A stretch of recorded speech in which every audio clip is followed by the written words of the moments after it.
The Prime Minister's Suryodaya Yojana is a scheme that not just provides renewable source of energy, but it also is on the easy of the pockets of the households. The first hiccup that I at this point of time envisage for the government to roll out this scheme could be the hesitancy of households in our country to switch to renewable energy, to switch to solar power energy. How do you view the market right now? But Jaijit, quickly a response from you about this. I don't think there'll be hesitancy per se. People do believe that solar is a better power solution and it's good for the environment, it's good for them. The challenge is more in the nitty-gritties, which is that how many of us really have access to the rooftop. Those who are living in apartment complexes, they really don't have access to the rooftop. Who owns those rooftops? And also the level of the rooftops are different for different households, which means that there'll be shadow coming in from the next house onto your house, which therefore reduces the insulation coming in and therefore the ability to generate power. And those are concerns that the government has addressed, saying that we will not even do a test of how much of insulation is coming. If you have a rooftop, we'll set up the power plant, which is the solar panels. And I think that's a great idea. It will really spur the adoption of solar panels. Obviously, there are other challenges, as that there is no power generation during the night. I mean, there's maximum 8 hours of power generation in a day. But this all builds up towards a more carbon-friendly economy. And if you look at it from the perspective of what's really being spent, if you set up a coal-fired power plant, it costs roughly about 80,000 to a lakh per kilowatt of a coal-fired power plant. Here, the government is actually giving half of that money as subsidy to go ahead and set up this entire power plant, which is a solar power plant. And then there is no coal being fed. So there's no operational cost per se. There's very minimal operational cost. And the operational cost essentially is maintenance, cleaning up the solar panels, and so on and so forth. And therefore, it's a very, very smart way, a very cheap way, and a very economical way of generating a lot of solar power, which is eco-friendly. And I think there is absolutely no issue with this kind of power being generated. Jaijit, again coming back to you, the larger goal for the International Solar Alliance, which India is the pioneer of, can there be right now a concretized plan that can be built that perhaps in the next 10 years or 20 years, there is going to be a focus where India can be a self-reliant solar energy consumer which will not need coal or other non-renewable sources to produce energy, and not just being a consumer and being able to be sustainable in this project, but also be exporters of solar energy across the globe? I think eventually we will be there, but in the short term, it's a very challenging goal because the goalposts are moving. Why are the goalposts moving? Because what my co-panelists just mentioned, that India is a growing economy. Our energy consumptions are growing at a tremendous rate.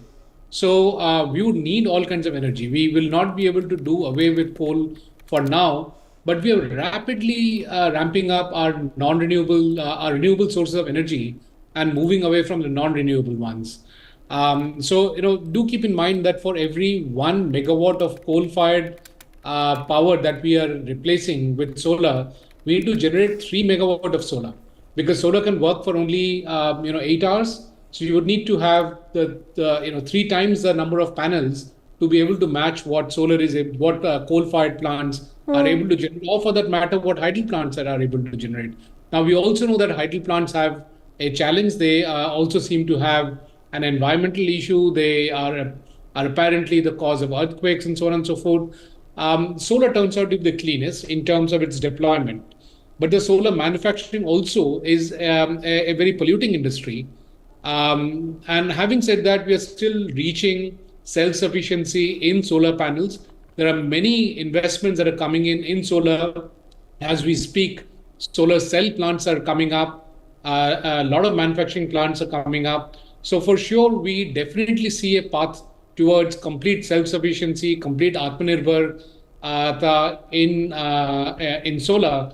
But replacing all of our power requirements into a renewable source of power or into solar will still take a lot of time to happen. Right. talking about what the cost is of manufacturing solar panels, of buying solar panels, of installing solar panels.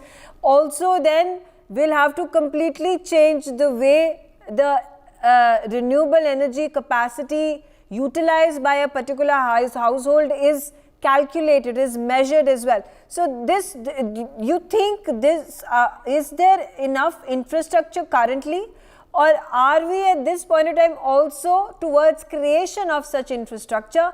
And it's a demand and supply game.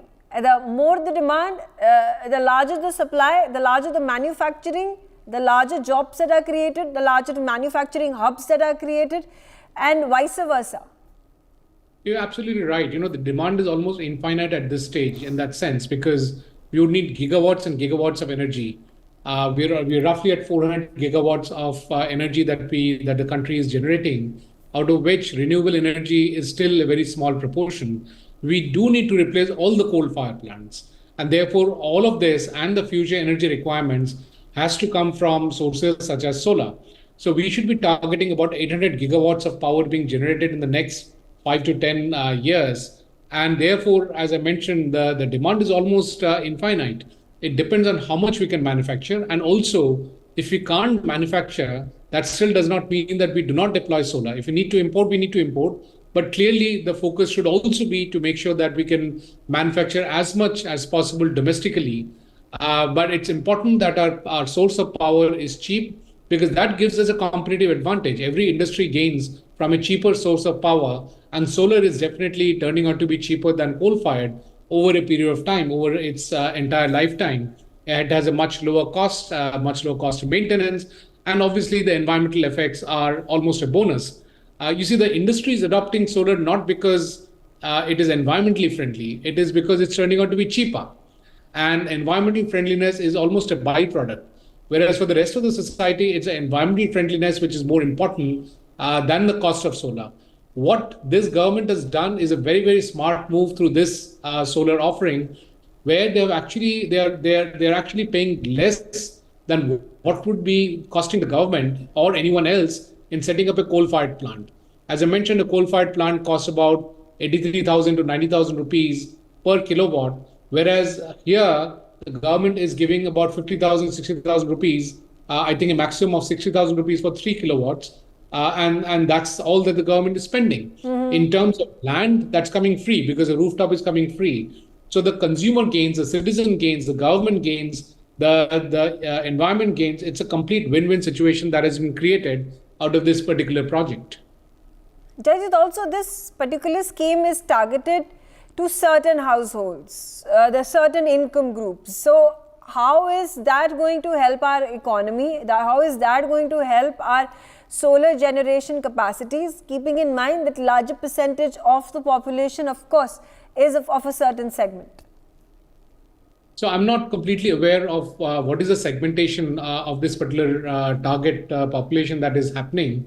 In fact, I did go out and apply for the solar panels 3 weeks back, and I have not heard back. It was a very smooth process to apply, but I've not heard back. So I'm sure the processes are being put into place.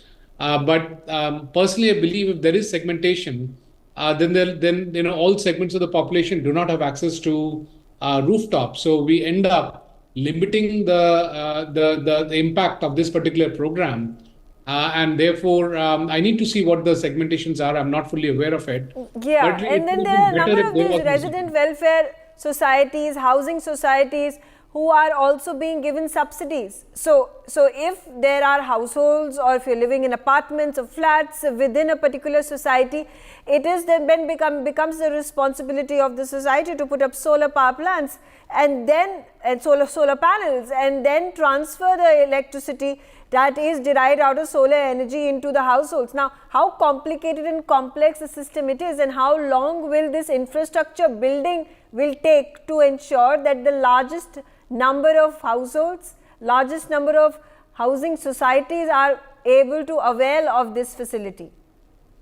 It's a matter of time. As a national level politician once told me that the politics of an RW is far more complex than the politics at a national level. So each of these RWAs, housing societies, We'll have to go through that process. It'll take some time. There will be issues. But I'm sure as human beings and as members of the society, we'll figure out a way forward and be able to solve this issue. It's not a rocket science issue. It's not a complex issue. I think from the government side, they have done as much as possible. It's now up to the responsibility of such groups, such as the RWAs and housing societies, to step forward and be able to execute the last part or the last mile of this project.